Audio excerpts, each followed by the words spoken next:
Red letter study part 10. So now we're in Matthew 17. The red letters start verse 9 to 12. And as they came down from the mountain, Jesus charged them, saying, Tell the vision to no man, until the Son of Man be risen again from the dead. And his disciples asked him, saying, Why then say the scribes that Elijah must first come? And Jesus answered and said unto them, Elijah truly shall first come and restore all things. But I say unto you that Elijah is come already, and they knew him not, but have done unto him whatsoever they listed. Likewise shall also the Son of Man suffer of them. So the disciples here are asking Jesus about the return of Elijah, the prophet.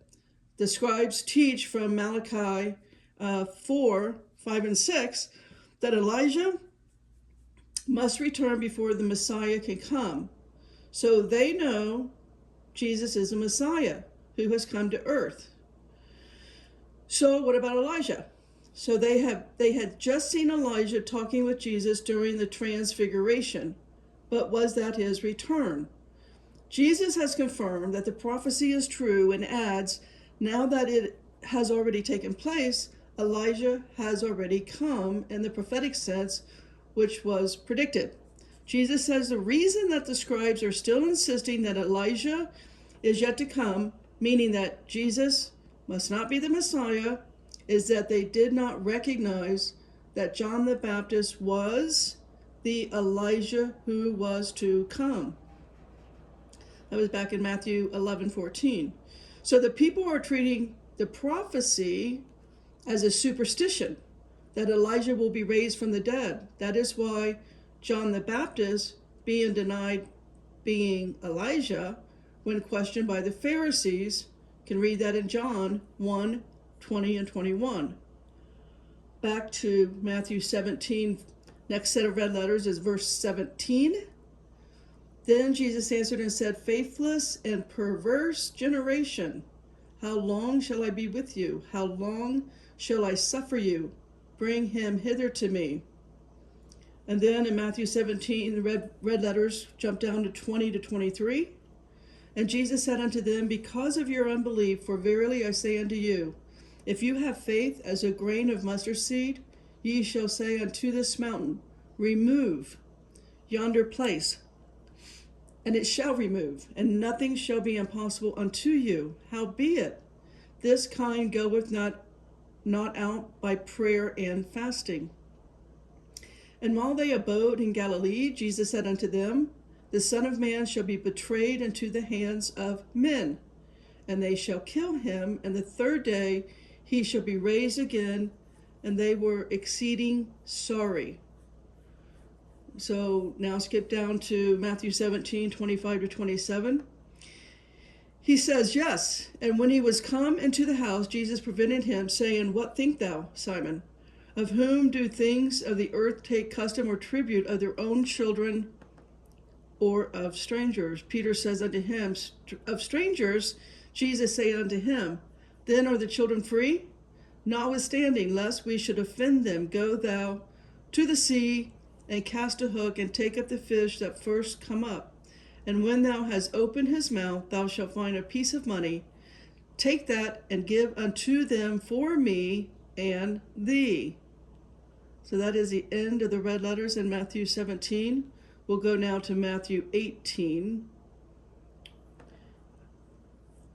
And I made a mistake when on the video.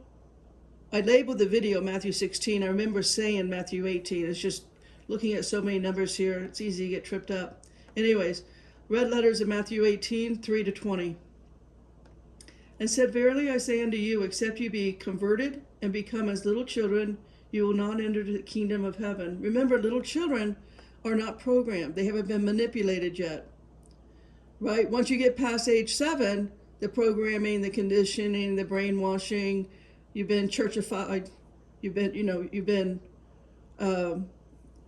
even by your cartoons on the TV. After 7, it's all about whatever programming you've been under attack with.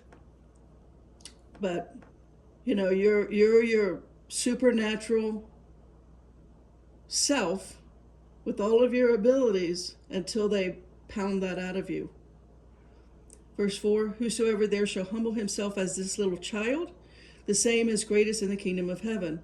Who shall receive one such little child in my name receive me, but whoso shall offend one of these little ones, that's what we do.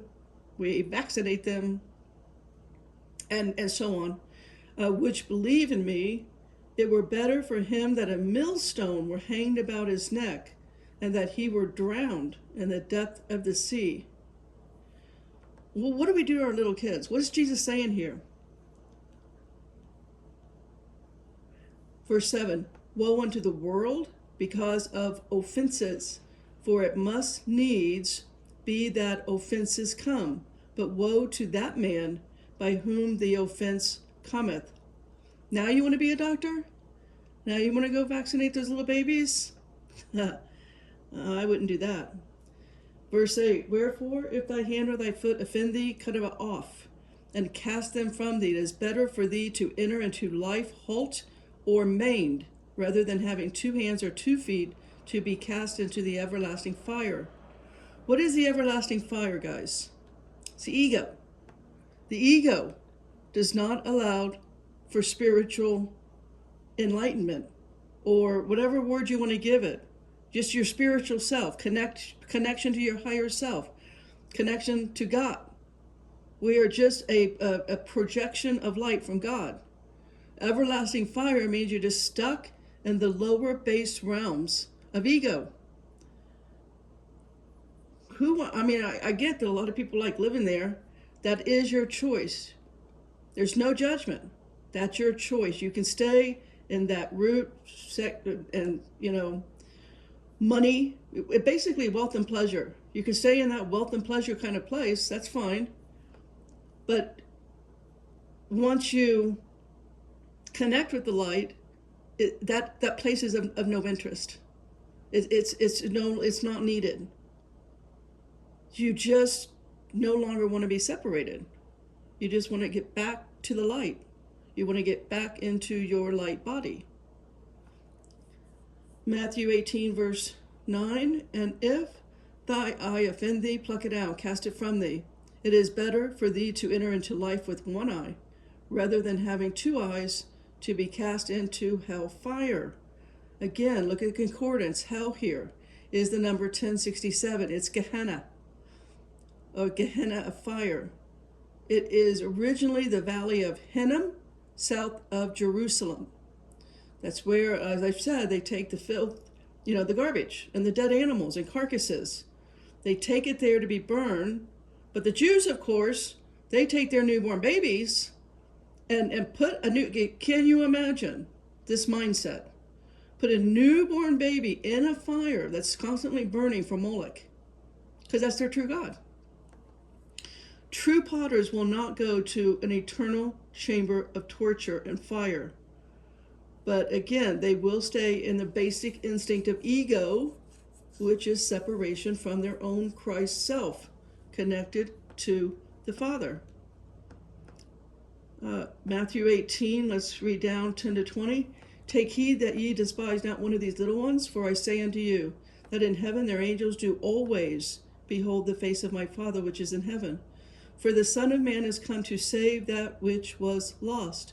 How think ye, if a man have 100 sheep and one of them gone astray, does he not leave the 99 and go into the mountains and seek that which is gone astray? And if so be that he find it, verily I say unto you, he rejoices more of that sheep than of the 99 which went not astray.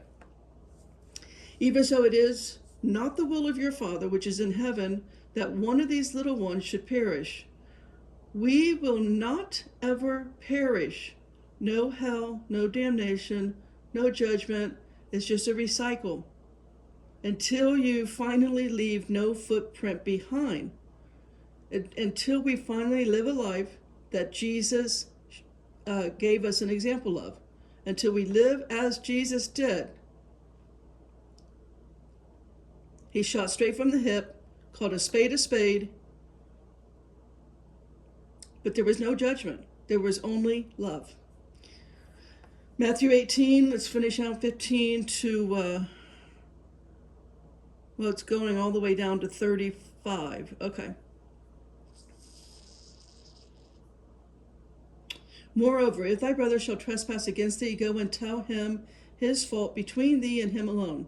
If he shall hear thee, thou hast gained thy brother. But if he will not hear thee, then take with thee one or two more, that in the mouth of 2 or 3 witnesses every word may be established. And if he shall neglect to hear them, tell it to the church. But if he neglect to hear the church, let him be unto thee as a heathen man and a publican. So the final step in the process should only ever be entered into with humility and great love for everyone involved. It is literally presented as the last resort. Verse 18, verily I say unto you, whatsoever ye shall bind on earth shall be bound in heaven, whatsoever ye shall loose on earth shall be loosed in heaven. Again I say unto you, that if 2 of you shall agree on earth as touching anything that they shall ask, it shall be done for them of my Father which is in heaven. For where 2 or 3 are gathered together in my name, there am I in the midst of them. Then we jump down to verse 22 to 35. Jesus says unto him, I say not unto thee until 7 times, but until 70 times 7. You see that kind of forgiveness? That's Jesus. He is going to forgive 70 times 7. Verse 23. Therefore is the kingdom of heaven likened unto a certain king which would take account of his servants. When he had begun to reckon, one was brought unto him which owed him 10,000 talents. But forasmuch as he had not to pay, his Lord commanded him to be sold, and his wife and children, and all that he had, and payment to be made. The servant therefore fell down, worshipped him, saying, Lord, have patience with me, and I will pay thee all.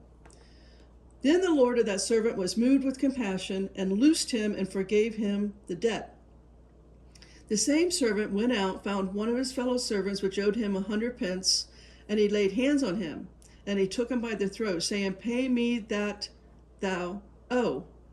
And his fellow servant fell down at his feet, and besought him, saying, Have patience with me, I will pay thee all. And he would not, but cast him into prison, till he should pay the debt.